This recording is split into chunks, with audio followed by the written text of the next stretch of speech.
That was a funny start. People that don't know, Matt's like, what do I do here? You hit record. Is this thing on? Or are we on the air? Yeah, it's like Ricky Bobby whenever he has the interview. I'm not sure what to do with my hands. Right. Not sure what to do with the buttons. But Matt's figuring out buttons. This is the Rebel Radio Podcast. This is Mark. This is Matt. One night before we invade Comic-Palooza, and that means absolutely nothing to people listening to this on Monday morning, because by the time they hear this episode, Comic-Palooza will be over.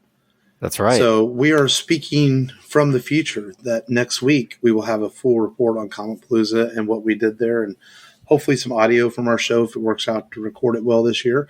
But yeah, we will be at George R. Brown Convention Center less than about exactly about 12 hours from now. We'll be in our seat doing our work at the podcast booth at Comic-Palooza, and we're doing our live show at 2:00 tomorrow, which will now be about 36 hours since we did our live show. When people hear this, yeah, that's kind of a mind trip. We're like talking about things we're going to do, but then telling people we already did it. You know, very weird. It's like you got to talk in the past and in the future. It's like at the multiverse type shit, like the movie we're talking about. That's right. That's pretty wild, man. We're speaking from the future about the past, but I'm assuming we had a good show at Comic-Palooza 2023, and I'm assuming I'm on a couple of panels on Sunday, or I was on a couple of panels, and I think they were good panels, talking the future of Star Wars and how to start and podcasts for beginners. I think they were good panels. In fact, I know they were good panels. The future of Star Wars. And I bet we saw some cosplay, probably some pretty good-looking chicas in cosplay. Yeah, some Harley Quinns, and, some Deadpool dudes. That's right. Fat Thor, yeah. I probably bought something Star Wars, because rarely do I walk away from a convention without buying something Star Wars-ish. Yeah. So that is your future take on the past about what happened at Comic-Palooza this weekend. Future take on the past. And I don't even know what I'm saying anymore. Yeah. But, what are we saying? We're talking about the future from the past, or about the past from the future. We've got to go back to the future. You got to go back, Marty. You got to go back. Yeah. So Comic-Palooza, it's happening soon, or it did happen. It did. This past week.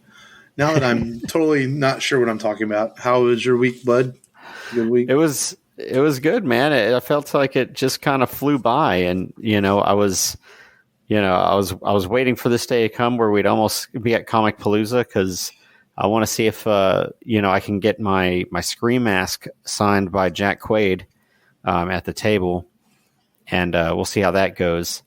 But I'm excited. I'm excited to go there. I had a good week. Just anticipating for Saturday. You mean you were excited to be there? I was excited to be there. Yes. Yeah. My excitement. I'm always a low key excitement dude, and you've known me for many years now, and our friends, our former co-hosts Frank and Long. They've asked me before, like, you don't seem very excited, and that's just how I am. I'm in the moment person. I always have been, whether it's to see my favorite band, Pearl Jam, which I'm seeing in September, or I'm hyped for a movie. It never really hits me till like the credits start rolling for the film, or the band takes the stage. Then I'm all in, and that's just how I am. I'm very low key about it. Like, it doesn't mean I'm not excited. I'm just like, yeah, I'll be there, or I was there. I was there. Yeah. And that's just how I am. But it doesn't mean I'm not excited. I'm an in the moment kind of guy, except, when it comes to doing certain things, you start getting excited a few minutes earlier. You're like, all right, let's go. I wasn't thinking dirty, you pervert. Yeah. Or was I? or were you? And, but yeah, so it'll be fun, man, for sure. It was fun. I'm going to do that the whole fucking show today. That's funny. Yeah, it is funny. Because it happened. And it will happened. Happen. Yeah. It's just like whenever Weird Al Yankovic, had to sing about what happened in Star Wars Episode 1. And, it hadn't aired yet, but he had to sing about it. He used a bunch of clues from the trailer, and he got it right. It's funny because, William Shatner is there, or was there. And, several years ago, do you remember when we got in on our podcast track through that. What was it? That was it Space City Con or no? I think Space City Con was not. No, that was a different one you and me went to. But Space City Con was the one I got into through podcasts also. But I don't think you or Frank or anybody went. I just went with the kids, and I'm walking by this table, and I looked to my right, and William Shatner's just sitting there. He has like a line, of course, but he wasn't. It's almost they just dropped a table in the middle of the room for him. It wasn't like he had any fancy banners or anything. He's just sitting there very casually at a table talking to people and doing autographs. And I kind of looked over and I'm like, oh, it's William Shatner. So I was like 6 feet away from Captain Kirk, and that was kind of nice. Cool. I feel like this guy's fucking banged 15 million aliens or something like that. I feel like I should have taken my phone out and snapped a quick photo or something, but I might have gotten yelled at. You could have. You know, he's a legend, and he will be at Compalooza, or he was at Compalooza this past weekend. And he was if he wasn't $120 for the photo op, I'd be tempted. You know, it is tempting, man. That's a lot of money, man, even for a legend. Because I don't put him quite on legend level like Mark Hamill. I'd drop $120 for a photo off Mark Hamill without thinking twice. Man, even if it was $200, right. Mark Hamill. But I just can't do it for William Captain Kirk Shatner. Yeah. No disrespect to him, because I mean he's part of my childhood too. You know, but his captain's log has been in many of extraterrestrial beings. I mean, for the sake of exploration. Some of them aliens were fucking hot, man. I mean, you know, to go where no man has gone before.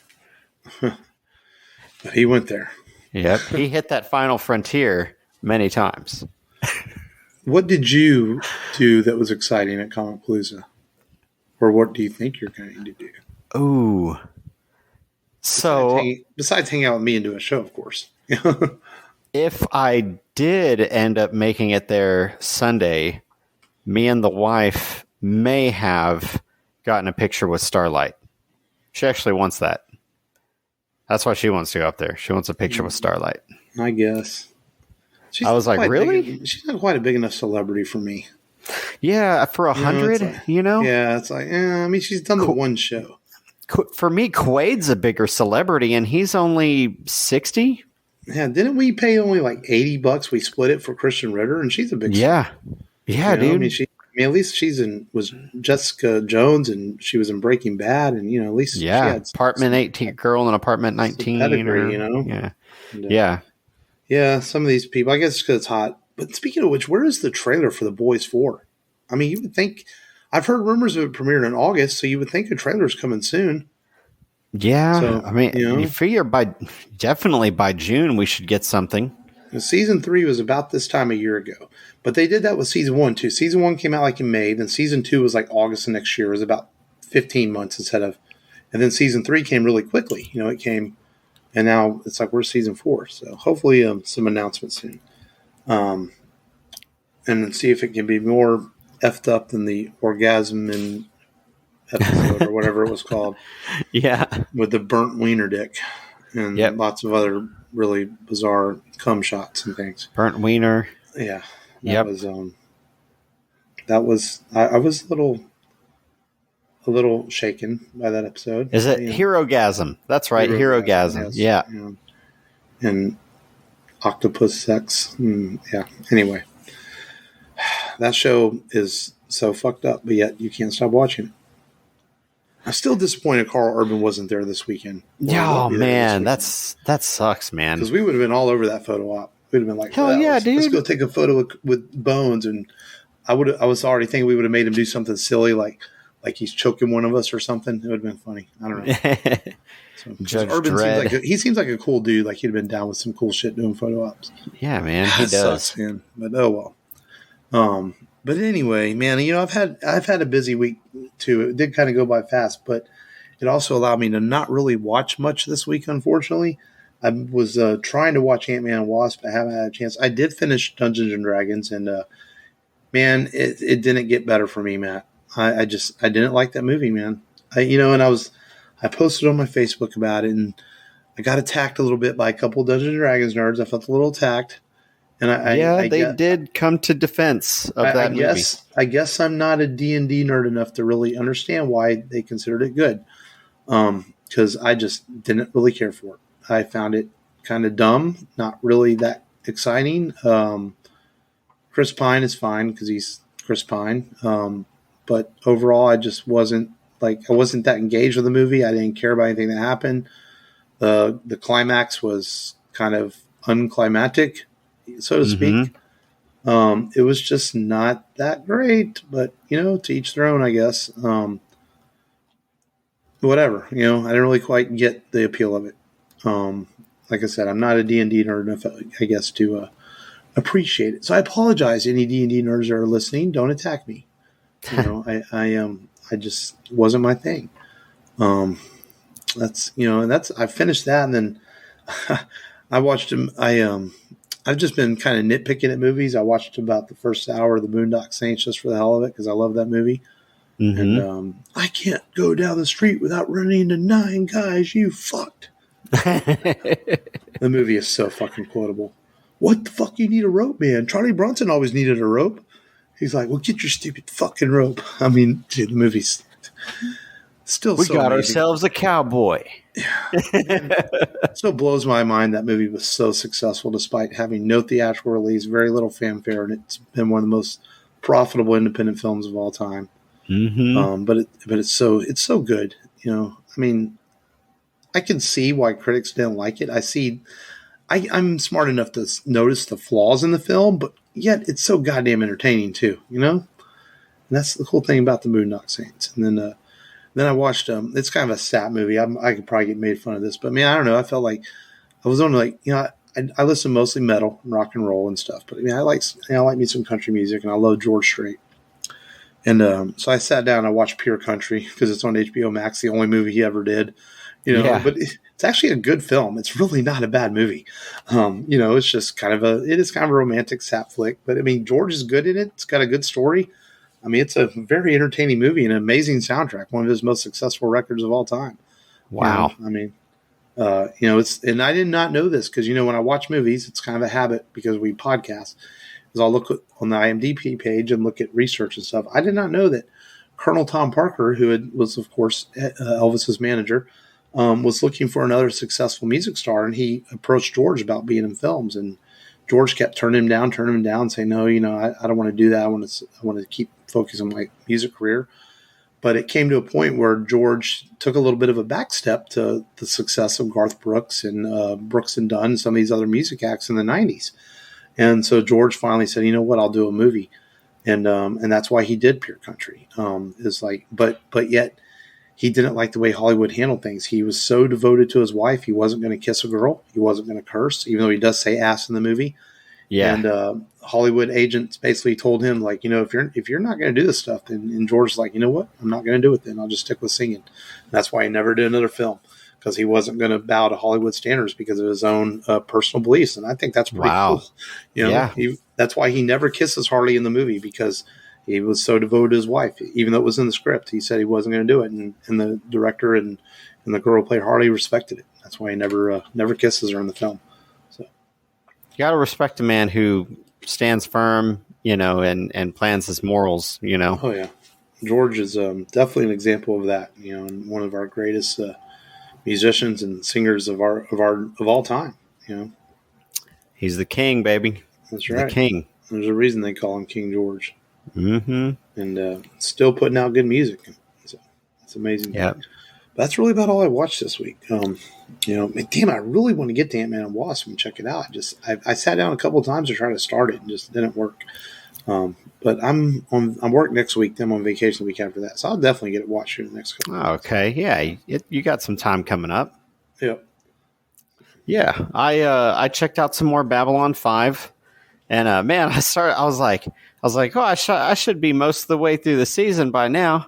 And I look, it's got like 22 episodes on the first season. The whole season's like 100. The whole show's like 120 episodes total.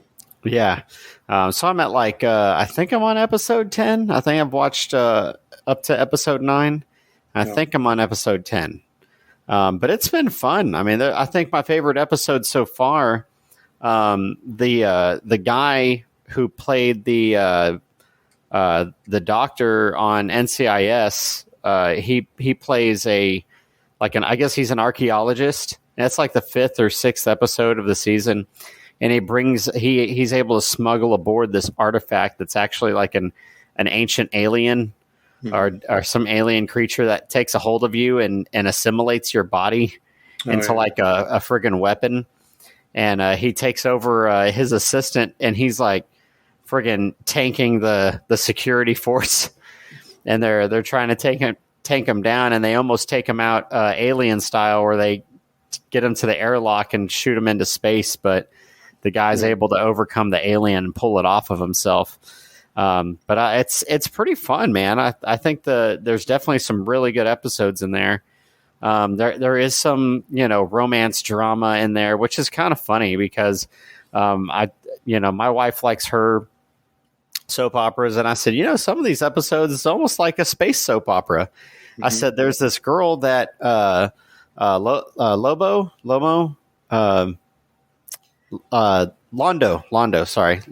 really likes, and but she's supposed to like steal information from him, and he's like heartbroken whenever she does it, and then she can't live with herself because she actually likes him, and he asks Chakar for discretion in finding her, and they are able to find her and where she ran off to, and they're able to save Londo's career and stuff like that. But I was like, there's different elements to that show. It's very interesting. Right.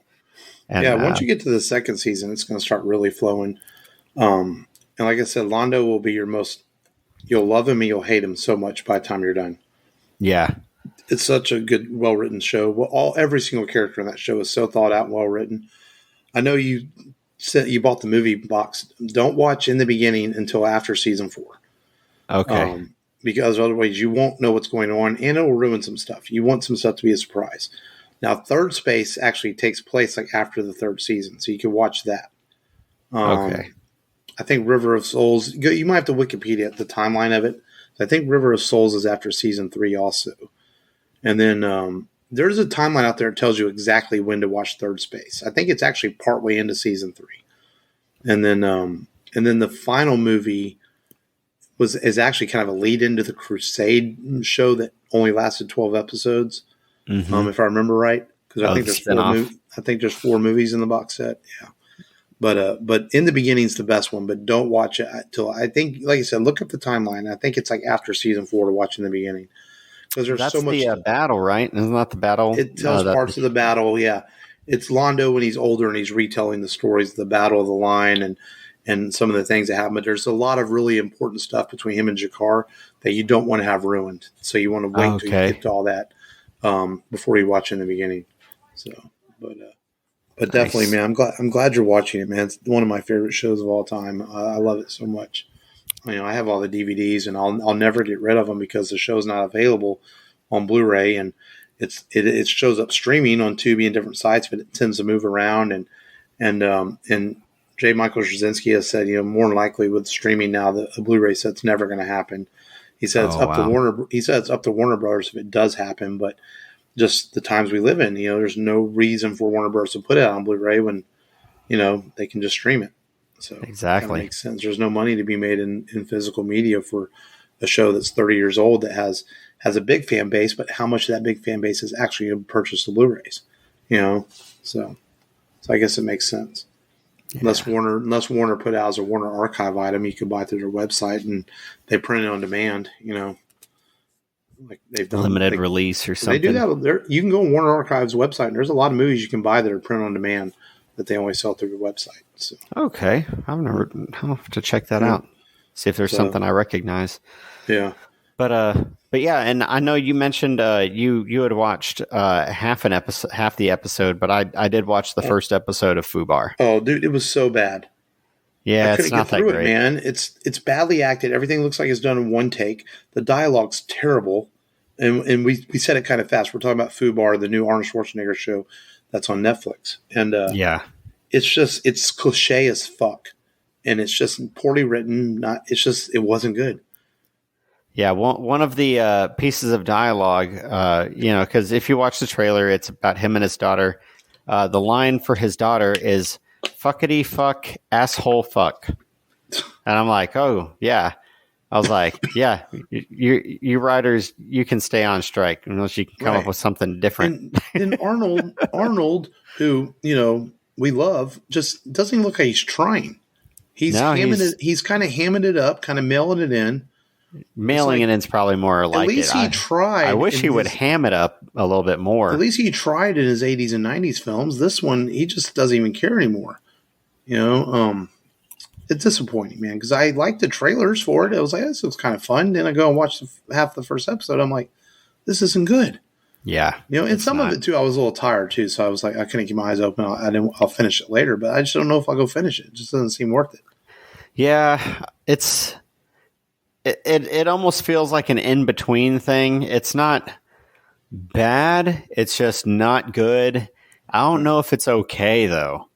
It might be less than okay, whenever you do that, it's and that's kind of what it is. And I don't know if it's worth, maybe I'll give it another episode. But I don't know.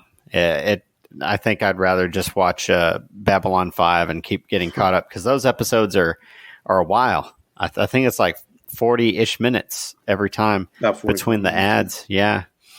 But yeah, man, having fun with that. And I did get John Wick and Super Mario Brothers. The boys wanted Super Mario Brothers, so I went ahead and bought it just so that they'd watch it. And we had a little movie night, and they've just been watching that. And then the Pagemaster was on sale a month ago, and they've been watching the Pagemaster a lot. And I feel like that's a movie Disney should try and remake, because it's a lesser known and it's a cool story. You could kind of redo it in today's times. Macaulay, I don't know if you ever saw it. Did you ever see the Pagemaster? I may have a long time ago. I know what it is, though. Yeah, it's Christopher.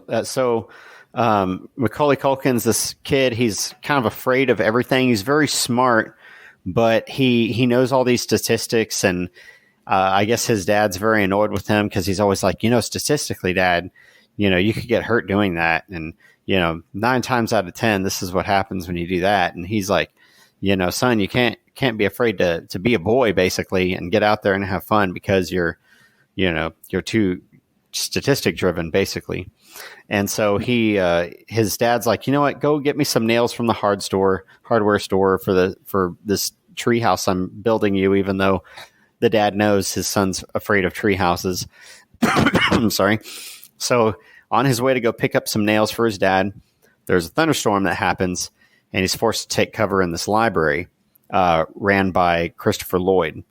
And he gives him a library card, but Culkin's like, well, I just need a phone to call my dad. It's raining. I'll let him know that I'm kind of cooped up here. And he points him in the direction on where to go. And the mural at the top of the library splashes bright colors around, and and the library's animated now. And the books talk to him. Patrick Stewart is one of the books, which I didn't know, because the accent is so rough, like it's a pirate. He's like a pirate book, and he's in his book is Captain Ahab, pirate stories, and stuff like that. And then they run into other books. Whoopi Goldberg is fantasy, and she's got stories of like knights and fairy tales. And then another book is horror, and so you go through like Dr. Jekyll, you go through 1,000 Leagues Under the Sea, and it's full of adventures to where he is forced to overcome his fears. And at the end, whenever he finally makes it to the exit, and and gets out of it, he's not afraid anymore, and he's pushed past his fears. And it's not a great Disney film. I think it's enjoyable. It's entertaining. But it's so little known, I feel like, today, that you could definitely remake it and people would take it as a fresh take. And I think Disney should really focus on just like you remake bad movies. You remake bad movies because they deserve to be remade. You remake lesser known movies. They would probably just remake it and put it on Disney Plus. Probably, yeah. It would. That movie for sure would definitely be a Disney Plus movie. But it's fun. It's fun. They're of course, home now. School's out, and they're looking for stuff to do. And if they're too tired from outside, they're watching all kinds of stuff. That was what they decided to watch. Other than that, man, I got nothing. Well, that's okay because I got news to do.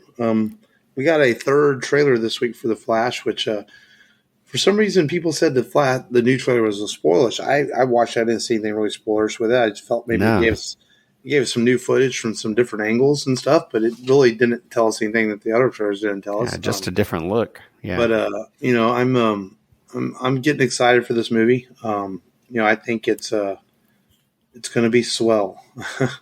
I mean, it looks freaking incredible. I'm really hoping it lives up to the hype that James Gunn and many critics are giving it, and it's really all I can say at this point. It's like we've been waiting 2 years for this movie. It kept getting pushed back with COVID and filming delays and reshoots and whatever else, and it feels like it's something special on the horizon coming from this Flash movie. And in my nostalgic of being excited about seeing Keaton, I purchased a 1989 Taco Bell Batman cup off of eBay just because I'm like, I don't know. The nostalgia hit me right in the nuts. I had to get nuts and, buy an 89 Batman Taco Bell cup. That is cool, man. I didn't even think about looking for that. And, there's people forget this is coming. We have a new Transformers movie in a couple weeks, and which I have a feeling at this point I'm going to wait for it later to watch because there's just too much coming out and I can't afford to go all these movies. It eats up your money. And but I forget they're making a new animated Transformers film called Transformers 1, and it's going to tell the origins of Cybertron, the Transformers apparently, and it's coming out. It got pushed back a couple months. It was supposed to be July next year, but now it's September of next year. And I kind of forgot they were making this. I hope it's good, because we already have the classic 1986 film, which, I don't talk about this on things we watch because I don't always talk about old movies we watch. But I watch Transformers the movie a lot, just as a comfort movie. I'll put it on the background. It's like probably my favorite all-time cartoon movie next to The Jungle Book. I will put Transformers movie on the background all the time. It's fun. So I'm hoping Transformers 1 is good as well when it comes out next year. Sony had some announcements this week for PlayStation. This was kind of unexpected. They're doing a remake of Metal Gear Solid 3, Snake Eater, which is strangely, you would think they're going to do a remake. You would think Metal Gear Solid or even Metal Gear Solid 2. 3 was the least popular sequel, which not that 3 wasn't good, but it was really hard. And it just did not go, it did not do as well overall. So it's interesting. That's the one they chose to remake. But I love the Metal Gear games. I don't have a PS5, so I don't really care that they're remaking it. I don't know if I'll ever get a PS5 as I'm starting to just not play games as much as I used to. So I don't know if I want to make the investment, but, for you Metal Gear heads, there's a Metal Gear 3 remake coming next year. I think next year. And then lastly, you mentioned that you purchased John Wick, and I'm going to buy it too in a couple weeks. So I want a hard copy, and I'll probably rewatch it on your account eventually, even though for some reason it hasn't linked to your Amazon Prime yet, even though you bought it on Vudu. I think sometimes it takes a few days for it to link. Yeah. But their Lionsgate apparently is, we know the Continental's coming out later this year on Peacock and the prequel series, but apparently John Wick 5 is in development. I'm, trying to stay spoiler free because some people still haven't seen it, but I'm trying to figure out how they're going to make a 5 based on how 4 ended. But yet also based on how 4 ended, I guess there was allusions that could be made to see how they can make a 5 based on Winston's dialogue at the end of the film.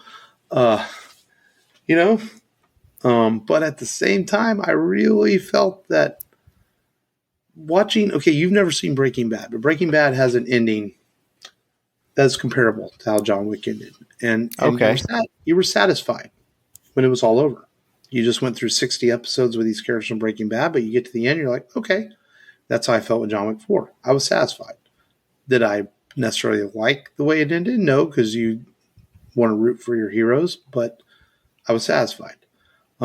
So if they never made more, it took me a day or two after watching it to think, you know what? I'm good. If they don't make more, it's great. I had 4 amazing films. Yeah. And I'm fine with that.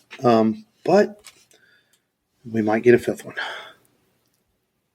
So we'll see. Feels like, beating a dead horse. Jack Slater. You took my second cousin. Big mistake. Start making up shit. In any way. John, they destroyed your goldfish. No. So the movie we're discussing today is a movie that I absolutely adore and was rewatching it this week. And when did this come out? 2018? 18. Yep, 2018. So, almost 4 years later, we're fixing to get the sequel in a couple weeks. And 4 years later, man, this movie still makes me smile. It makes me tear up a little bit. It's a very emotional animated film with a great story, great characters, characters that feel alive through animation. And that may seem like a silly thing to say, but sometimes animation can be flat. And you don't always feel the characters. Now you do, like Toy Story, you certainly feel the feelings of Woody and Buzz. Yeah. And Pixar does a great job with that. But most of the time, animated films, you don't feel that. But Spider-Man Into the Spider-Verse is definitely a film where the characters feel alive and not just animated characters. They feel. That's just what you get from putting the Lego Movie and 21 Jump Street together. This is the love child of those two things. I suppose literally. So. This movie came out when the trailers hit. I was like, it looks interesting, but it's Sony, who knows what it's going to be. Exactly. And then I went and saw it in theater. The early reviews started coming out and saying just how good it was and how solid it was. And went to the theaters to see this and walked out just going, my God, that was a beautiful love letter to Spider-Man, to comic books, to Stan Lee. To Sam Raimi, to Stan Lee for sure. There's some Sam Raimi nods in it too, but just an overall fantastic story told on the screen with beautiful animation, breakthrough new styles of animation we hadn't seen before, characters that you truly cared about through their development, through just great storytelling, and an overall very satisfying, exciting motion picture. I mean, this movie is paced fast, but also it takes the time to develop these characters and through remarkable storytelling. Miles Morales is a character that he came onto the scene through Brian Michael Bendis in the comic books a few years ago and has gone on to become one of the most popular Marvel characters of all time.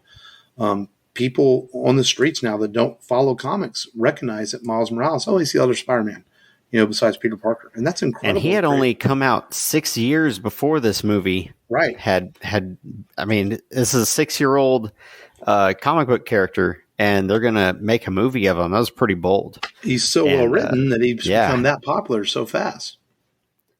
Yeah, he's definitely just like Peter Parker, and where you could relate to him and say, hey, I've got these problems too, So that's really what helps, tie you into Miles's character.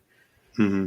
I mean, to sum the movie up a little bit, basically you're introduced to Miles. He's moving to a new school, and he's basically a kid trying to find himself in life. He's not sure who he is, and he doesn't think his parents always listen to him because his dad's a cop, and he looks up to his Uncle Aaron, and he's hanging out with his Uncle Aaron when he gets bit by a spider, and he's not sure what's going on. And at the beginning, through all of this, he witnesses the Spider-Man in his universe, Peter Parker, get killed by the Kingpin, voiced by Chris Pine. Yeah, the Kingpin kills Spider-Man, and the world, the city of New York is upset, and through a series of events, the multiverse opens up, and Miles Morales meets new friends that have spider-like powers. He meets Peter Parker from another universe, Gwen Stacy, Penny Parker, Peter Parker, and Spider-Man Noir, voiced by Nicolas Cage, which is a really cool.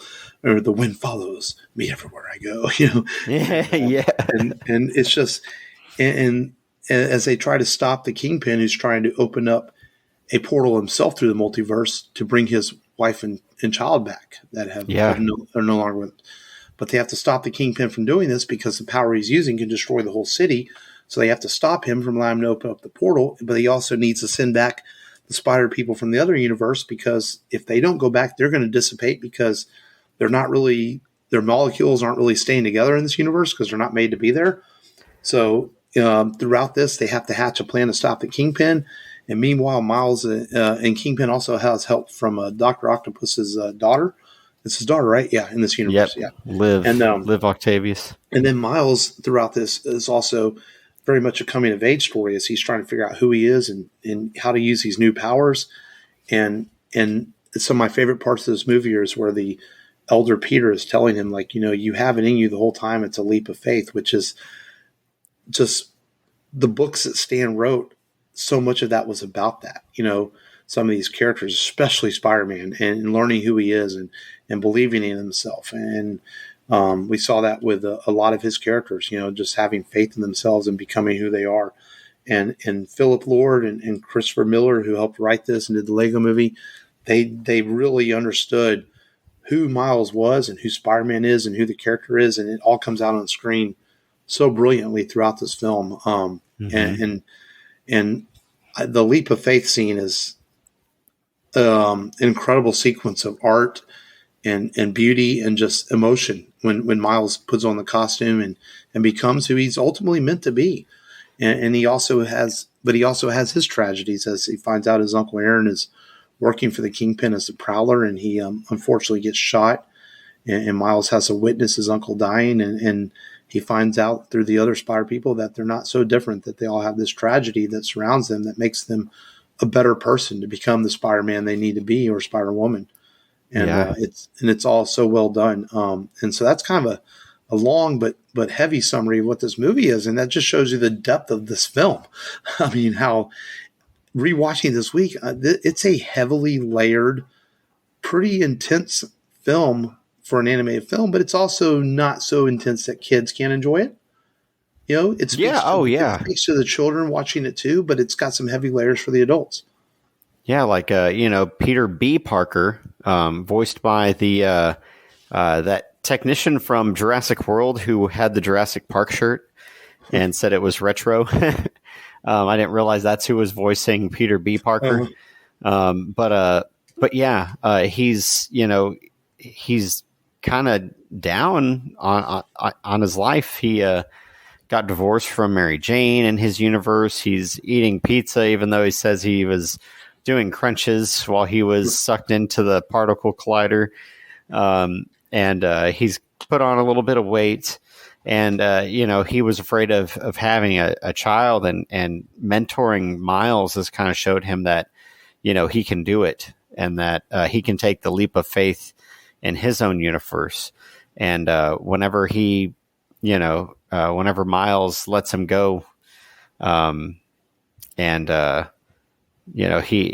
tells him not bad, kid. It's like that's a good moment.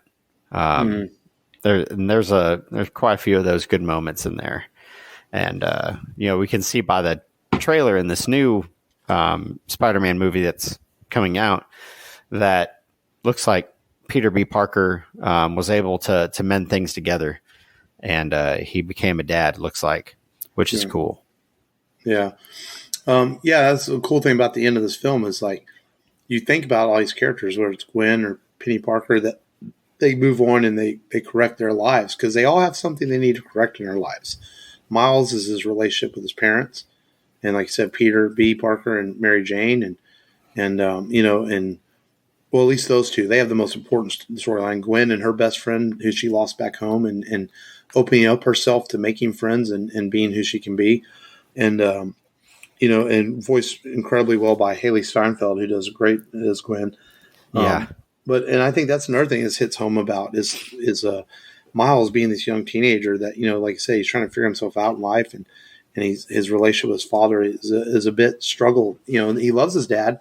It's not like they hate each other, but he feels like his dad doesn't quite understand him because his dad's a cop and his dad wants him to be I wouldn't say perfect, but his dad kind of holds him to a high standard and doesn't believe in his art and things he does. And, he doesn't, well, I'm looking up to his Uncle Aaron, who he thinks is a bad influence on him because Uncle Aaron influences him to do the art. So, it's also about Miles healing that relationship with his dad by the end of the film, and, him believing in his dad and his dad believing in him. Yeah, no, there's a big part of that. Trying to, make that work. Like you said, he respects his dad. You can definitely tell his dad definitely cares for his son, but he also has reservations about some of his choices.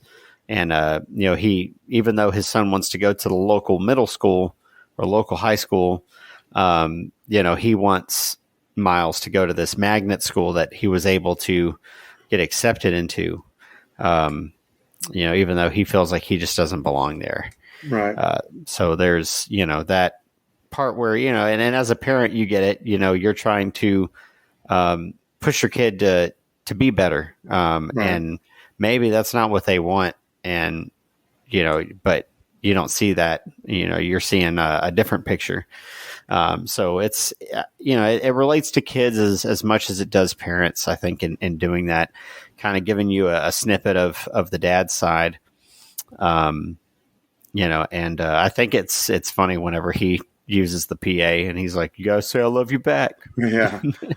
His parents do that kind of stuff, and around this wonderful story that's told in this film, man, there's so much. Philip Lord and Chris Miller throw so much love in this film for comics. Like, it starts from the very beginning when you see the approved by the Comics Code Authority. It's a huge nod to the comics of the 60s and 70s. We get those nods to Sam Raimi at the beginning and the Peter Parker and the films from the 2000s. We get the popsicle. We get the pointy meme in this. We get yes. We get the 1960s cartoon, the theme song. And there's the wonderful tribute to Stan Lee in this, where he tells Miles, anyone can be Spider-Man, and that's all in the first 15 to 20 minutes of this film. Right away that these guys did the research. And I think that's another wonderful thing on top of the story. And then not only that, the animation style, it's incredible. It's like a living comic book that comes alive for parts of this film. I remember talking with someone, they said they were annoyed by the film, by the blurriness of it. And so I'm like, have you not read comics from the 70s? It's all done on purpose. They wanted to get it like it was a comic book that came alive. It's supposed to have a blurred effect. It's supposed to have it go. I mean, there's 1950s all the way up to current technology in this film that they do on purpose to give it that look of almost being timeless. I think, and they did it on purpose, and I think it works amazingly. The way that the film is animated. Yeah. And it's a true love letter to the comic book medium, like I said, dating back to the beginnings of Marvel to now. Yeah, and you've got I like how they've got Stan Lee in there as the gift shop salesman, gift shop owner, and he's Miles is trying to buy the Spider-Man suit, the cosplay one or costume one that Right. looks like it's kind of fairly cheesy. And he's like, "How do I know if it fits?" And he's like, "Oh, it all fits eventually." Right. And then it says no refunds or returns on the sign. But I guess there's more of him, and I haven't tried this to see if I can catch it. But I guess every time a bus passes by, they put some images of Stan Lee in there, as this was one of his last cameos to do. And it's okay. There's also several 42s in the film, nods to Jackie Robinson and the importance of him being the first black baseball player to break the major league barriers, which is a nod. Not that Miles Morales is the first black superhero or anything, but it was a huge influence on one of the directors of the film. I read that he was a big Jackie Robinson fan, so he put a lot of 42s in here as a nod, for black culture and the importance of it. Because Miles is a character that's very important to me, I think, to black culture, because not only is this kid black, but he also is part Puerto Rican. His mother's Puerto Rican, so he appeals to a large demographic of people, and that's amazing. But he also, and you can be any color and relate to Miles, and I think that's an amazing job that the writers have done for this character. What's weird though is that they named his dad after a Confederate president, Jefferson Davis. So it's like you've really got diversity there. I was like, Right. why would you name him that? But hey, I think Miles is the focal point, and he's definitely there's a lot of diversity there. There's a lot of challenges. I like the little part where he's failing or he's got a bad grade in Spanish, and his mom's like, "What?" So I think that's in the new movie, that's pretty trailer. No, that's in the new. Okay, I guess I got that confused. In the trailer for the new movie. But that's just another, I guess, example of the cultural aspects of his life kind of thrown in there too, and that's what Spider-Man's all about. Trying to form that connection with you, kind of like X-Men. That hey, I can relate to this person more so than I can Superman. It's hard to relate to an alien that's impervious to everything. You've got this guy that, he's got powers, but he's trying to balance his home life. He's trying to balance his school life, his relationships, and being a kid. Does he have time to even do it? Right. But there's so many layers and stuff to unpack there. It's easy to relate. And that's what's just cool about the Spider-Man character in general. And Miles is definitely just another just different version of that Peter Parker. Just the gold. Even though he's not the Golden Age Spider-Man, he definitely makes it his own and brings his own story to the table. And it's always fun hearing Stan Lee just talk about Spider-Man because how much he just loves Spider-Man. So it's cool seeing him, in this movie. Yeah.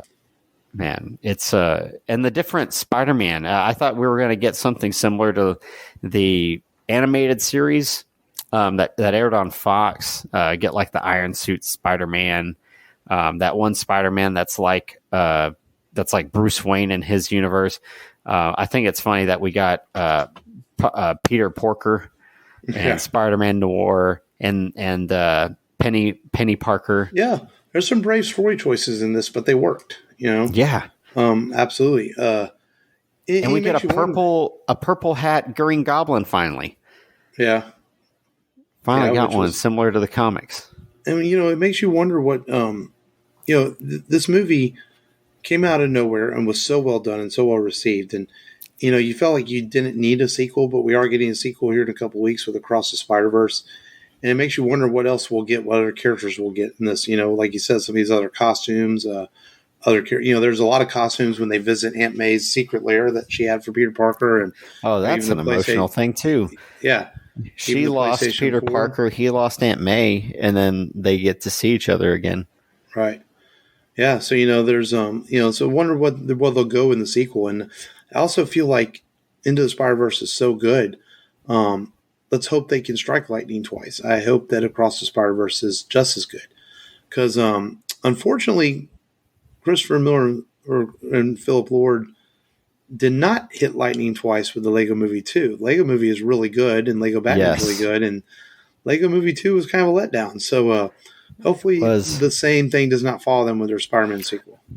Yeah, and whenever you're trying to establish a character and you're watching him go through all those different obstacles, I think maybe there's more story there to make a really good movie versus like starting with an already established character, kind of like what they did in Lego Movie 2.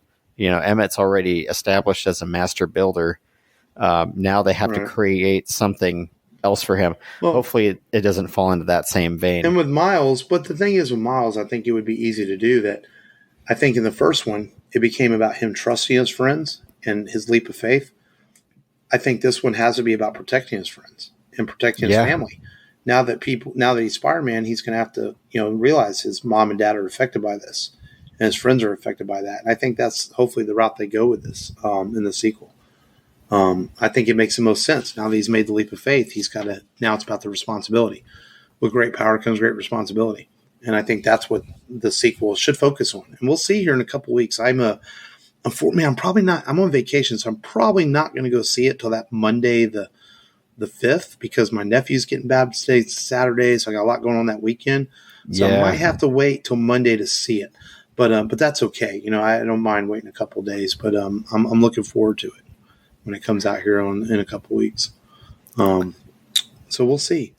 But Spider-Man Into the Spider-Verse, man, it's such an incredible animated film that I don't want to say it came out of nowhere in 2018, but let's say it exceeded people's expectations. That's a good. Oh, definitely.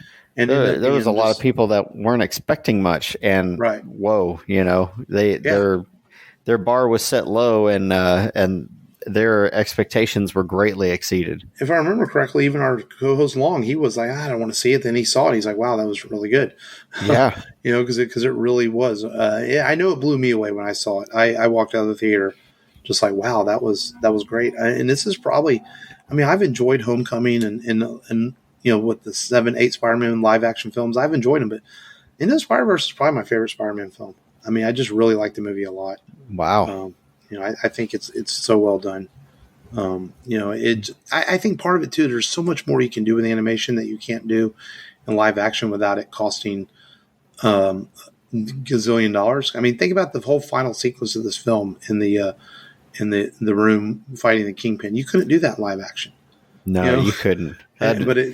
Those effects would be crazy, man. Right, but it's absolutely incredible in animation. So you'd need an end-game size budget. The leap of faith sequence alone would be an extraordinary stun effect in a live-action film. And if you look, those buildings are pointed down as the way the buildings are pointed. If it's meant for you to mentally flip that picture. Right. Whenever he jumps off the building, Miles is rising up. He's not falling down. He's rising up. Right. So really good storytelling there. Yeah. Just a remarkable film. Well worth your time to watch if you've never seen it. And next week, we are going to have our full Comic Palooza recap from what we did this weekend. And we are also it's our 350th episode, which is anytime you hit those 50s and 100s, it's a milestone episode. And we're going to stick with tradition. For 150, we did Raiders of the Lost Ark. For 250, we did Indiana Jones and the Temple of Doom. So episode 350, we are going to discuss Indiana Jones and the Last Crusade. We're about to complete a great quest, the Holy Grail, Dr. Jones. Oh, rats. This is it. Look, the shield is the second marker. We found it. Indiana Jones is on the quest of a lifetime. But for some adventures, one Jones is not enough. Dad? Junior? Don't call me that, please. Follow me! I know the way! A race across 3 continents. And in this sort of race, there's no silver medal for finishing second. Hang on, Dad, we're going in! Into the homeland of the enemy. Nazis. I hate these guys.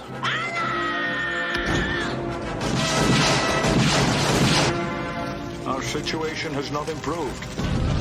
In his search for the Holy Grail. How dare you kiss me? Are you crazy? Don't go between them! Go between them, are you crazy? Where's my father? In the belly of that steel beast. Dad! Junior!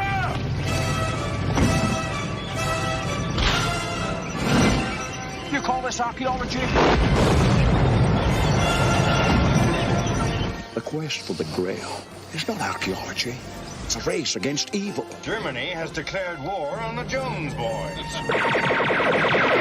Those people are trying to kill us. I know, Dad! It's a new experience for me. Happens to me all the time. Indiana Jones and the Last Crusade. Have the adventure of your life, keeping up with the Joneses.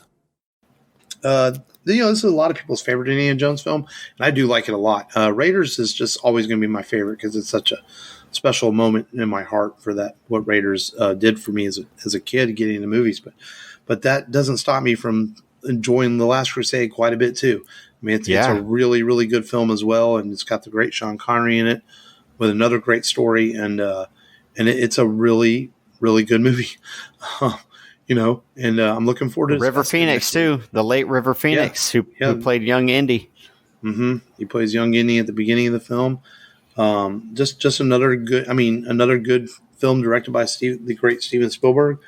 And that's going to be our big 350th episode next week, along with our Comic Palooza recap on the show.